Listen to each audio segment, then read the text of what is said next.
I'm going to read to you Sonnet number 1 because I felt it was appropriate. The first line is from fairest creatures we desire increase. From fairest creatures we desire increase, that thereby beauty's rose might never die. But as the riper should by time decrease, his tender air may bear his memory.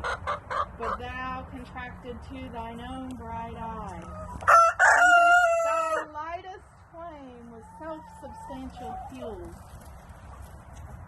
making a famine where abundance lies.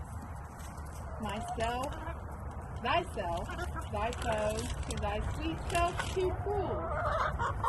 Thou that art now the world's fresh ornament, and only herald to the gaudy spring, within thine own various thy content, and tender churl maketh waste and niggarding. Pity the world, or else this glutton be, to eat the world's dues by the grave and thee. So that might make you want to lay more eggs.